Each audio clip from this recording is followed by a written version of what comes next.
Assalamualaikum warahmatullahi wabarakatuh. Waalaikumsalam warahmatullahi wabarakatuh. Allahumma sholli ala sayyidina Muhammad wa ala ali sayyidina Muhammad.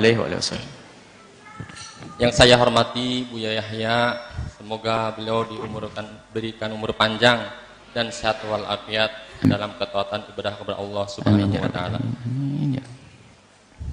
Buya Yahya, saya akan bertanya bagaimana sejarah kesesatan ajaran yang khususnya ada di Cirebon itu kaum Wahabi, dan bagaimana kenapa sampai memimpin Saudi Arabia. Begitu saja pertanyaan dari saya. Wassalamualaikum warahmatullahi wabarakatuh. Kami tidak berurusan dengan Wahabi, sebab Wahabi, orang Wahabi pun tidak mau dibilang Wahabi. Akan masuk dalam kaidah lebih umum. Terserah yang masuk di dalamnya apa, orang mengaku dirinya adalah Wahabi atau Salafi atau ahli sunnah atau apa, ada kaidah, ada rambu-rambu. Sekelompok yang mudah mengkafirkan saudaranya, mengkafirkan, jadi rambu-rambu secara umum. Nanti kalau kita menyebut Wahabi saja, nanti ada yang selamat, lain Salafi, atau Salafi saja ahli sunnah. Salafi itu kita, ahli sunnah wal jamaah. Salafiyah ya kita ini, Asy'ariyah, Salafi, cuman semuanya pakai label-label yang semacam itu. Jadi kita tidak menunjuk kepada satu model nama, sebab mereka kalau dibilang kamu Wahabi, dia ngomong enggak, saya bukan Wahabi kok, saya ahli sunnati wal jamaati. Bahkan dengan bahasa sombongnya, saya tidak ngikut Syekh Muhammad bin Abdul Wahab. Ada sebagian mengatakan saya tidak taklid, tidak ini. Mereka tidak. Ciri pokoknya kelompok yang mudah mengkafirkan orang lain, tidak pernah mencoba duduk bersama, kerjanya di mimbar mengkafirkan, di stasiun radio mengkafirkan, membid'ahkan sesuatu yang sudah dilakukan para ulama dari masa ke masa, seperti membid'ahkan maulid Nabi, membid'ahkan tawasul yang sudah kami jelaskan. Tawasul sendiri ada dalam Sahih Bukhari, Allahumma inna kunna natawassalu, tawasul yang sangat jelas dan sudah kami jelentrehkan. Ini dikafirkan, disyirikan. Kemudian mengkafirkan para ulama-ulama ahli sunnati wal jamaatil asy'ariyati yang mereka adalah menguasai dunia. Muncul orang sekelompok kecil. Dunia ini kaum ahli sunnah wal jamaah adalah Asy'ariyah wal Maturidiyah, dari timur dan barat. Anda pergi ke negeri-negeri itu, ada orang muncul akhir zaman merasa dirinya lebih ahli sunnah dari yang lainnya. Aneh betul. Adapun masalah menguasai sebuah kerajaan, dulu pernah namanya Mu'tazilah menguasai kerajaan, tapi tidak jaminan itu sebuah kebenaran.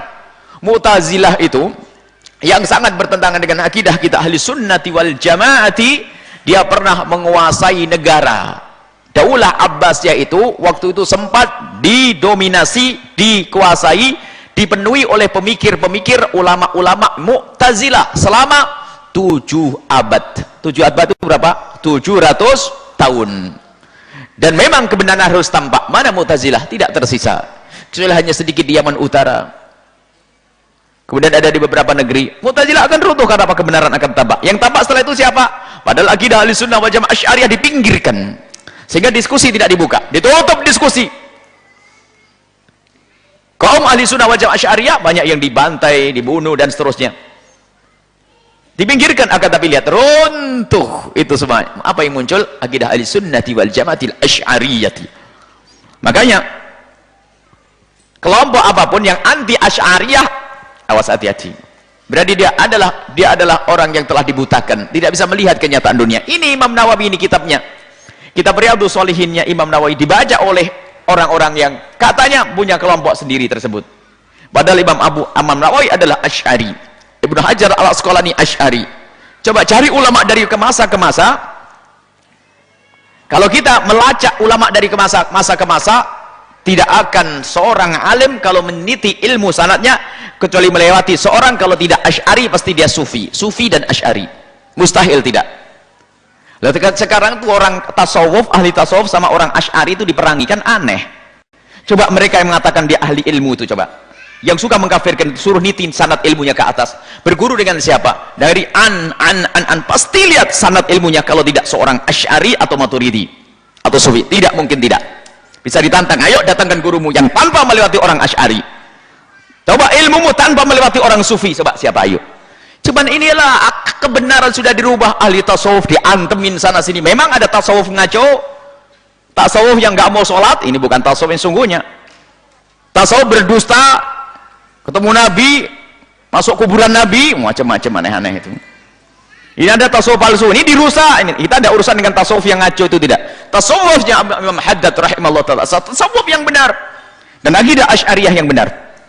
Nah ini. Adapun masalah menguasai negara adalah nasib, kebetulan dia menguasai negara seperti halnya kaum Mu'tazilah saat itu. Jadi tidak jaminan kalau itu kebenaran, tidak jaminan. Adapun masalah kesesatannya, ini adalah kajian ilmiah. Dan kami menghimbau kepada siapapun, di saat memandang kesesatan sebuah kelompok jangan dihubungkan dengan agama lain. Kadang-kadang oh itu ada Yahudi di belakangnya. Jangan. Kajian ilmiah tidak semacam itu. Kajian ilmiah, ini loh kebatilanmu, ini loh kebatilanmu, itu loh. Kajian ilmiah, bukan menuduh. Bahkan sampai sekarang tuh simbol-simbolnya itu dihubungkan dengan Yahudi dan sebagainya. Nggak usah pakai ngubung-ngubungin, nyambung-nyambungkan. Kita itu kayak kurang dalil saja ini. Kelemahan kita itu begitu. Kalau sudah mentok nggak punya hujah langsung Yahudi. Oh mereka ada di antara mereka yang benci dengan Yahudi juga kok. Akidahnya sesat, nggak ada urusan ini dengan Yahudi. Makanya kami ingin kalau ingin berdiskusi dengan mereka, diskusi ilmiah, jangan dihubungkan dengan Yahudi, jangan dihubungkan dengan Nasrani, tidak. Jadi kajian ilmiah. Ada kadang-kadang kita kalau sudah mentok, oh ini Yahudi, dananya dari Yahudi, dananya, oh dari Yahudi itu kekayaan setiap tahun berapa orang umroh, orang haji. Nggak usah ngomong Yahudi kita ini. Kalau lemah dalilmu jangan berhujah kamu wahai orang ahli sunnah wal jamaah Asy'ariyah. Sebab kita harus membangun kekuatan ilmu. Ulama kita sudah kuat karena kita malas belajar sehingga kita tidak bisa berhujah yang benar. Mentok-mentok Yahudi. Ada apa Yahudi? Yahudi sudah cukup merusak dengan media segala macam. Sebab ada di antara mereka, bahkan kadang-kadang kita, oh itu ada dana sumbangan dari Yahudi. Ada yang marah karena apa? Enggak, saya tidak terima dari Yahudi, saya keluar duit. Ayo, mau ngomong apa? Ayo. Kadang-kadang kita lemah dalil, lemah hujah. Kadang-kadang kalau sudah bertentangan dengan sekelompok orang yang akidahnya sesat, mentok hanya karena lemahnya kita, bukan karena ulama kita tidak punya dalil, lalu ngomong Yahudi. Ada apa? Sehingga menjadi lemah hujah kita. Ditertawakan oleh mereka. Akhir-akhir ini adalah kelompok mereka yang di Indonesia punya radio ini, kemudian nama ini dihubung-hubungkan dengan simbol-simbol dan sebagainya. Ada di pakai internet ini. Ada apa itu semuanya? Aneh bener kau ini. Punya akidah bener kan, tidak pernah belajar nih. Ngantrinya nggak bener ini. Untuk mendatangkan hujah saja bingung, harus pakai reka-reka. Seandainya ini berubah ini karena simbolnya ini, kode channel radionya pun adalah ini simbol begini-begini. Ini kadang-kadang kita ini lemah di sini. Kalau masalah kesesatannya, kesesatan akidah, ada kesesatan akidah. Karena mereka adalah mujassimah. Nah, sebab mujassimah mengatakan Allah berjisim, tangan, Allah mata, dan seterusnya. Dan ini yang harus kita bahas. Kalau ada di antara mereka yang ingin duduk manis, masalah ini kita bahas masalah ini. Karena kesesatan mereka dalam urusan akidah di sini. Mengingkari para ulama yang biasa dengan takwilnya. Dan ulama dari masa ke masa dengan takwil, katanya takwil adalah sesat. Bahkan dikatakan takwil keluar dari iman, na'udzubillah. Padahal takwil dilakukan oleh Ibnu Abbas, takwil dilakukan oleh para sahabat Nabi, dilakukan oleh Imam Ali, dilakukan oleh para sahabat dari masa ke masa. Ada takwil. Ini adalah permasalahan akidah. Kemudian masalah yang lain, masalah furu', dia juga mengkafirkan. Ada permasalahan berat bagi mereka adalah menjadikan mutaghayyirat seperti thawabit. Ada mutaghayyirat, sesuatu yang boleh berbeda menjadi tidak boleh berbeda, sehingga kafir-kafiran, mengkafirkan.